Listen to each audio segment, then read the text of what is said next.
ఏ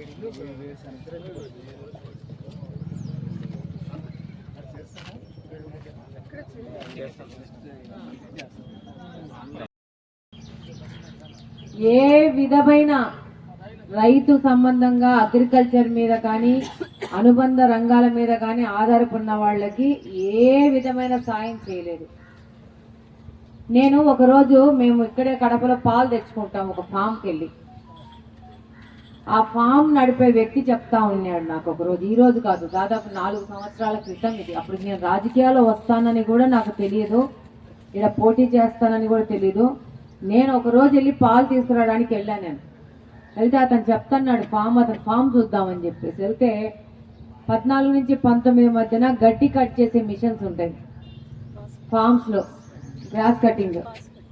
అది సబ్సిడీ మీద ఇచ్చేవాళ్ళంట చంద్రబాబు నాయుడు గారు 14 నుంచి 19 మధ్యన. ఈ 19వ సంవత్సరం అధికారం మారి జగన్మోహన్ రెడ్డి గారు వైసీపీ ప్రభుత్వం అధికారంలోకి వచ్చినా మాకు ఇవ్వలేదు మేడం అని చెప్పినారు. నేను ఎవరి మీద కంప్లైంట్ ఇవ్వాలనుకోవట్లేదు, ఇవి వాస్తవాలు. నేను అప్పుడే, నాకు హైదరాబాద్లో ఒక ఫామ్ ఉంది, అక్కడ నేను అప్పుడే గడ్డి కోసే మిషన్ని కొని 24,000 ఎంతో అయ్యింది. నేను మా ఫామ్లో నాకు ఒక 10 ఆవులు ఉంటాయి, ఒక గేదె 10 ఆవులు ఉంటాయి. మిషన్ పచ్చిగట్టి వేస్తే బాగుంటుందని నేను మిషన్ కొనిచ్చి వచ్చినాను. వచ్చి ఈ ఫామ్కి వెళ్ళాను, ఇక్కడ చూద్దాం ఎట్లుంది ఎట్లా చేస్తున్నారని. ఇది అతను ఒక 30 గేదెలు పెట్టుకొని ఆ గేదెలతో వ్యాపారం చేస్తూ డబ్బులు సంపాదించుకుంటున్న వ్యక్తి చెప్పిన మాటలు. గత 5 సంవత్సరాలు ఆంధ్రప్రదేశ్లోని ప్రజలు ఏవైనా చేస్తాడు అని చెప్పేసి ఒక అపోహతో వేసిన ఒక్క ఓటుకు, ఏదో చేస్తాడని మోజుతో మనం వేసిన ఒక ఓటు మనల్ని 15 సంవత్సరాలు వెనక్కి తీసుకుపోయింది. ఇది వాస్తవం. ఎవళ్ళ గురించి నేనేం అంటలేదు, కానీ వెనక్కిపోయింది వాస్తవము. ఈ నుంచి మనం అందుకొని మళ్ళా పరిగెత్తి మిగతా రాష్ట్రాలకు తీసుకుపోవాలంటే మనం చాలా కష్టపడాల్సిన అవసరం ఉంది. ప్రభుత్వం టమోటాల్ని అవైలబుల్ లేని టైంలో మనం ఊరగాయ ఎలా పెట్టుకుంటామో అలానే టమోటాని ప్రిజర్వ్ చేసేసి పెట్టుకుంటే విధానాలని ఈరోజు చూస్తూ ఉంటాం.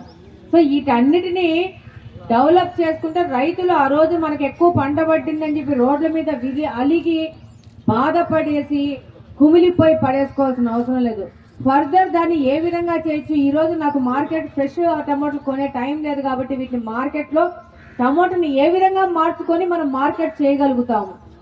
ఇవన్నీ యూనిట్స్ అని పెంచాల్సిన అవసరం ఉంది, కోల్డ్ స్టోరేజ్ పెరగాల్సిన అవసరం ఉంది.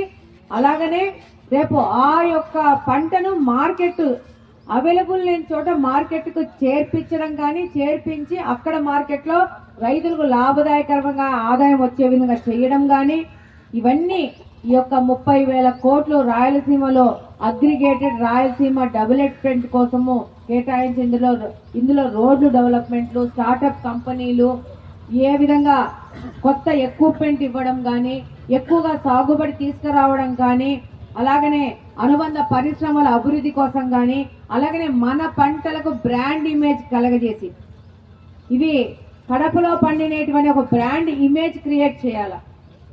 ఇవి ఇప్పుడు ఇందనే చెప్పారు, పులివెందుల్లో పండిన అరటి పండ్లు గల్ఫ్ కంట్రీస్కి వెళ్తాయి. ఈరోజు గల్ఫ్లో యుద్ధం రావడం వలన మనం ఆ యొక్క అరటికాయల్ని గల్ఫ్కు పంపించలేకపోతున్నాం, రేట్లు పడిపోయినాయని చెప్పేసి రైతులు బాధపడుతున్నారు. అలాంటి వాటిని అధిగమించే క్రమంలో మనం ముందుకు పోవాల్సిన అవసరం ఉంటుంది. దానికి ప్రభుత్వం సంపూర్ణంగా మనకు చేయూత ఇస్తూ ఉంది. కాబట్టి రైతులకు కూడా కౌన్సిలింగ్ సెంటర్స్ ఏర్పాటు చేసి, వాళ్ళకు కూడా అవగాహన సదస్సులు ఏర్పాటు చేసి, వాళ్ళను కూడా ఎలా ఫర్దర్, అసలు ఇప్పుడు అగ్రికల్చర్కు ఉన్నంత లాభాలు ఎక్కడా లేవు, వాటికి ఎక్స్ట్రా ఇన్వెస్ట్మెంట్ చేసి వాటికి కాపుకుంటాం.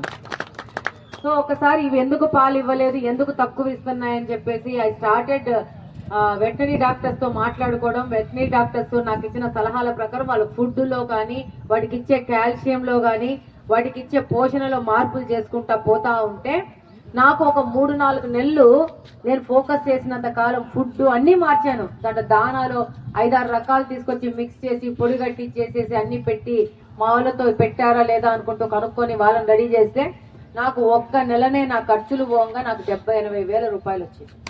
ఒక్క నెలని మళ్ళీ ఇప్పుడు ఫోకస్ చేయలేదు, మళ్ళీ రొటీన్ అయిపోయింది. అంటే నేను అనేది ఏంటంటే మనం జాగ్రత్తగా ఫోకస్ చేస్తే పాడి పరిశ్రమలో ఉన్నంత డబ్బులు దేంట్లో లేవు.